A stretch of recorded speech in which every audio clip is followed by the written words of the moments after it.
नमस्कारः। अहमस्मि अनिलः। प्रियांशः बालाः। वयं दशम्यां कक्षायां संस्कृतसम्बोधिनीं पठन्तः स्मः। अस्माभिः एतस्य पाठ्यपुस्तकस्य पञ्चपाठाः पठिताः। अद्य वयं पञ्चमस्य पाठस्य प्रश्नोत्तराणि करिष्यामः। प्रिय बच्चों, हम कक्षा 10 में संस्कृत संबोधनी का अध्ययन कर रहे हैं। हमने इस पाठ्यपुस्तक के 5 पाठों को पढ़ लिया है।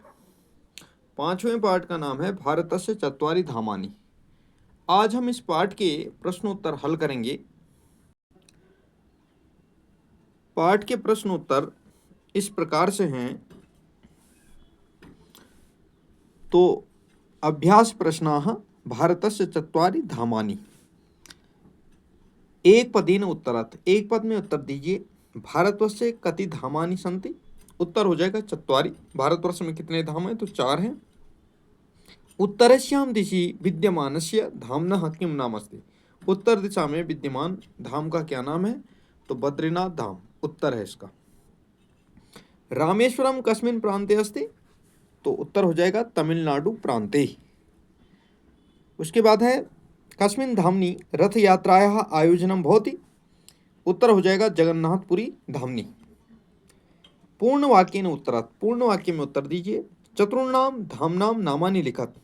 उत्तर है चतुर्णां धाम्नां नामानि बद्रीनाथ धाम, जगन्नाथपुरी धाम, द्वारका धाम, रामेश्वर धाम च सन्ति।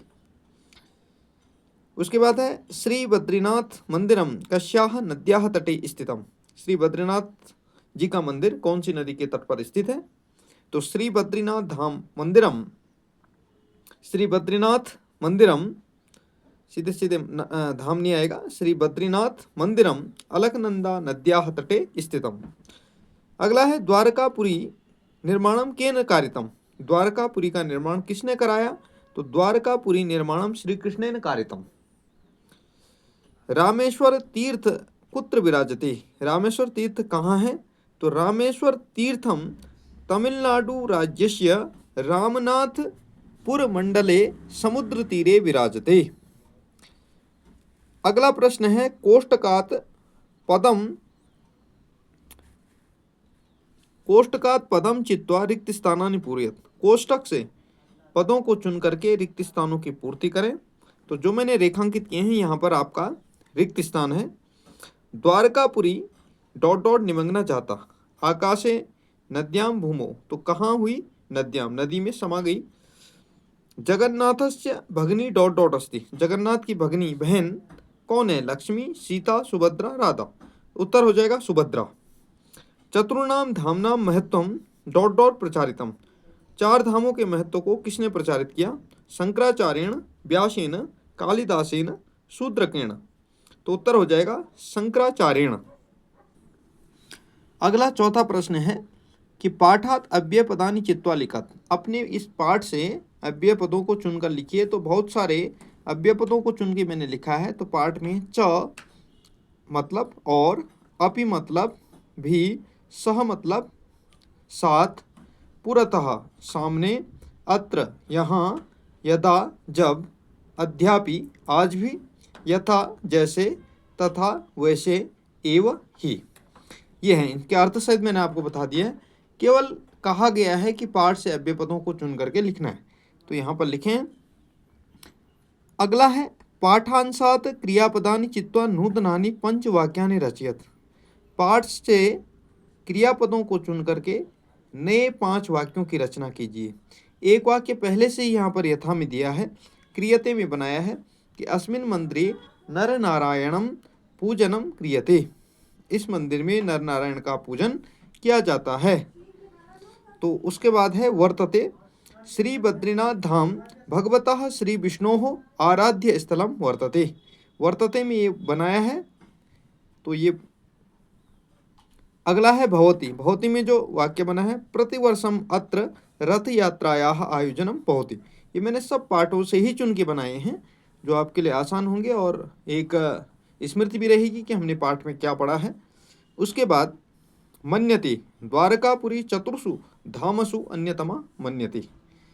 उसके बाद घ है अस्ति, रामेश्वर मंदिरम रामनाथ स्वामी मंदिरम इति अपि प्रसिद्धम अस्ति। अस्ति में एक वाक्य बना है, यद्यपि छोटे छोटे वाक्य भी मैं इनमें बना सकता हूँ, लेकिन पाठ के अनुसार कहा भी गया है कि पाठ से ही उनके हमने क्रियापद चुनने हैं, और क्रियापदों को केवल चुनना था, वाक्य वहाँ से कोई आवश्यक नहीं कि वहीं से बनाएं आप लोग, लेकिन मैंने आपको पाठ से ही बना करके दिए हैं।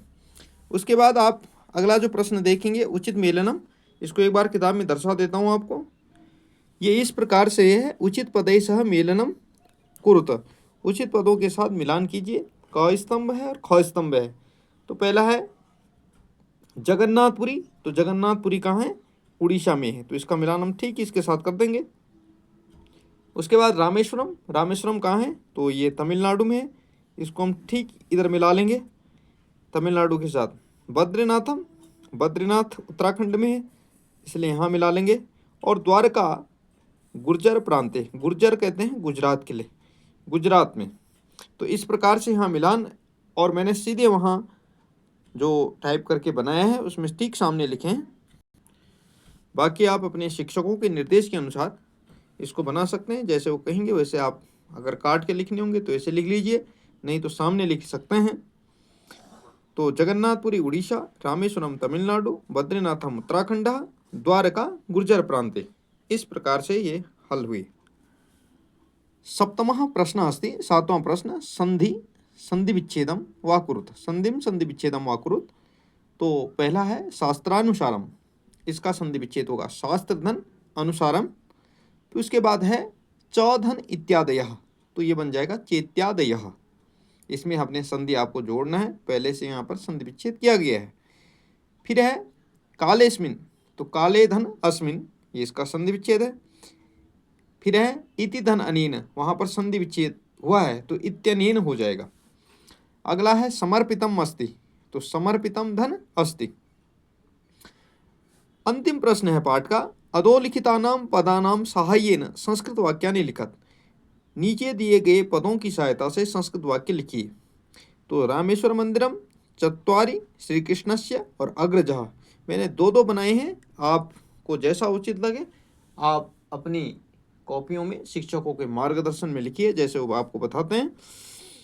तो रामेश्वर मंदिरम में बनाया है कि तमिलनाडु राज्य रामेश्वर मंदिरम अस्ति।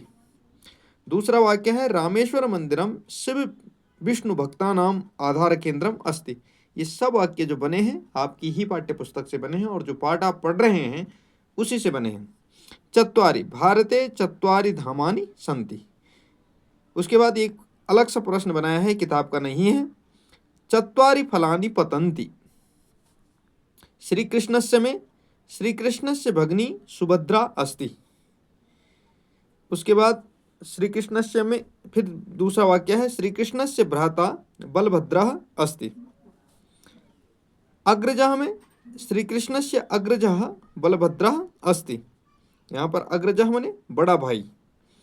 श्री रामः लक्ष्मणस्य अग्रजः अस्ति, श्री राम जी लक्ष्मण के अग्रज हैं अर्थात बड़े भाई हैं। तो प्रिय बच्चों, आपने इस पाठ के प्रश्नोत्तरों को हल किया। आशा करता हूँ कि आपको यह वीडियो पसंद आए। यदि वीडियो पसंद आए तो वीडियो को लाइक करें, शेयर करें और कमेंट करके अपना सुझाव जरूर दें।